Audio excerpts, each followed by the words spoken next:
नमस्कार दोस्तों, आज हम बनाएंगे दाल मखनी, जिसके लिए हमको चाहिए उड़द की दाल, जिसको मास की दाल भी कहा जाता है, राजमा, मसाले जिसमें है मिर्च पाउडर, धनिया पाउडर, हल्दी पाउडर, गरम मसाला, ज़ीरा, लहसुन अदरक का पेस्ट, नमक, तेल, हींग, टमाटर, प्याज, तेजपत्ता, 2 सूखी हुई लाल मिर्च, लहसुन कटा हुआ और क्रीम, ये मेरे घर की मलाई है। और हमें चाहिए 2 सूखी हुई लाल मिर्च, जिसको मैंने इस तरह से तोड़ लिया है, तो 2-4 कलियां लहसुन की, जिसको इस तरह से काट लिया। लिए हमको चाहिए घर की मलाई, तेल, घी और मक्खन। अब देखते हैं इसको कैसे बनाते हैं। इस दाल को हमें 7-8 घंटे कुछ इस तरह से भिगोना है, ताकि ये दाल गल जाए। तो ये दाल अगर हम इसे मिलाते हैं, ये इस तरह से बन जाती है। तो आपको हमें क्या करना है, दाल को बनाने के लिए इस दाल को 6-7 घंटे भिगोना है। मैंने इस दाल को 6-7 घंटे भिगो लिया था। अब ये देखिए दाल इस तरह से हो गई है।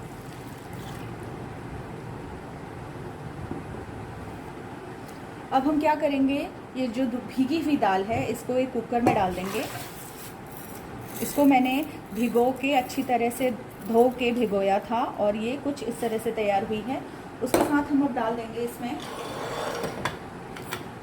2 चम्मच धनिया पाउडर, 1 चम्मच मिर्च, इसे अपने स्वाद के अनुसार आप कम या ज़्यादा कर सकते हैं, आधा चम्मच हल्दी पाउडर और 1 चम्मच गरम मसाला। साथ में डालेंगे हम स्वाद अनुसार नमक, और अभी डाल देंगे हम लहसुन अदरक का पेस्ट।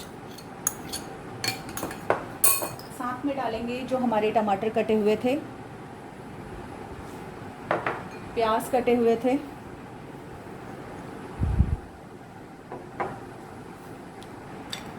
आधा चम्मच करीब हींग,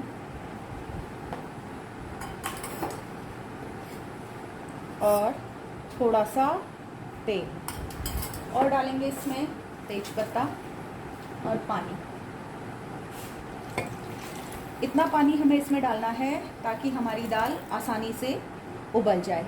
अब दोस्तों, आपने देखा होगा कि मैंने दाल में तेल भी डाला था। तेल डालने से ये फ़ायदा होगा कि हमारी ये दाल बाहर नहीं निकलेगी प्रेशर के साथ। अब इस दाल को हमें 7-8 सीटी लगानी है। पहले 7-8 सीटी लगानी है, उसके बाद हमें इसे 10 मिनट कम आंच पर रखना है, धीमी आंच पर रखना है, जिससे हमारी दाल गल के तैयार हो जाएगी। यहाँ पर मैं आपको एक बात बताना चाहूँगी, अगर दाल गली नहीं है या टमाटर अच्छे से नहीं गले हैं, तो हमें इस तरह की एक करछी लेकर इसे अच्छी तरह से मिला लेना है। अगर दाल कम गली है तो उसे कम से कम 10 मिनट 4-5 सीटी के साथ और पका लेना है। लेकिन ये दाल हमने 7-8 घंटे भिगो कर रखी थी, पूरी अच्छी तरह से गल गई है। अब आप देखिए ये पूरी तरह से गल चुकी है। जो टमाटर कहीं कहीं दिख रहे हैं, उसको मैं इस तरह से मैश कर दूँ। अब हम यहाँ पर डालेंगे, यहाँ पर हमको मलाई डालने से पहले क्या करना होगा, एक मैजिक ट्रिक समझ लीजिए कि इस मलाई को हमें अच्छे से फेंट लेना है।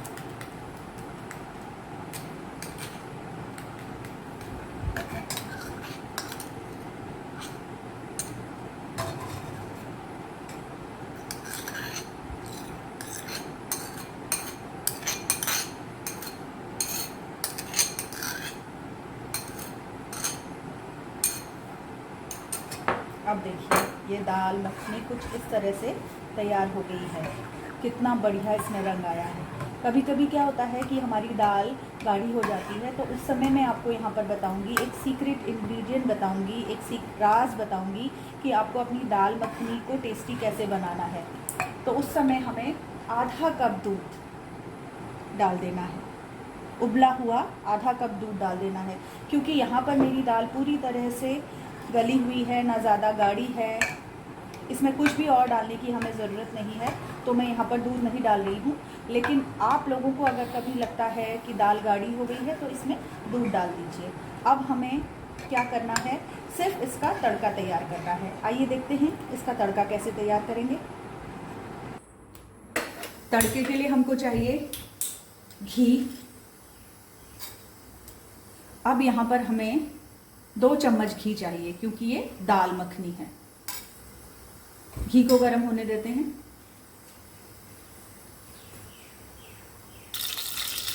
अब ये घी गर्म हो चुका है। अब हम इसमें डाल देंगे लहसुन,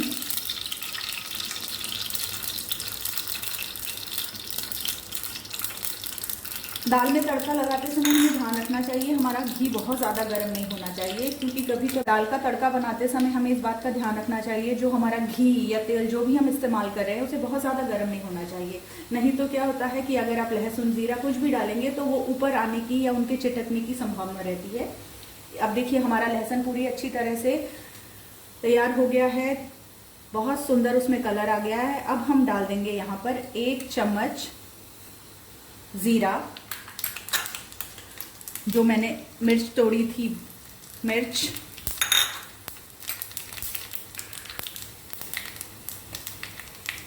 थोड़ी सी हींग और दाल में रंग देने के लिए लाल मिर्च। और जैसे ही मिर्च डालेंगे हमें अपने तड़के को बंद कर देना है। अब हम तड़के को दाल में डाल देते हैं।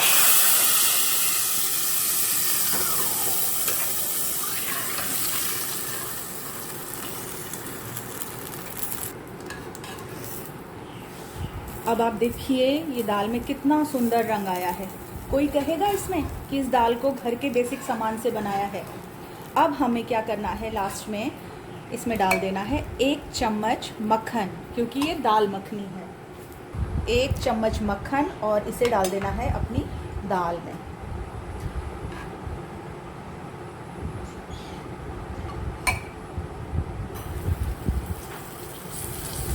साथ में हम डालेंगे कसूरी मेथी। ये मेरी विशेष रूप से प्रिय है, इसलिए इसे मैं अपनी ज़्यादातर दाल और सब्जियों में डालती हूँ। अगर आप भी इसे पसंद करते हैं तो अपनी दाल और सब्जियों में ज़रूर डालिए। अब आप देख सकते हैं कि हमारी दाल मखनी पूरी तरह से बनकर तैयार हो गई है। कितना सुंदर रंग आया है। अब हम इसकी प्लेटिंग कर लेते हैं।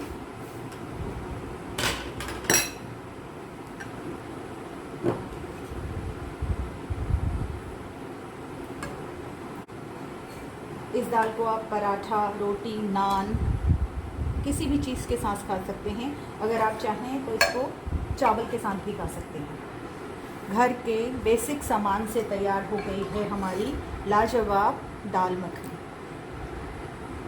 अगर आप चाहें तो इसको आप क्रीम से सजा सकते हैं, ये पूरी तरह से ऑप्शनल है। अगर आप चाहें तो डालें, ना चाहें तो ना डालें।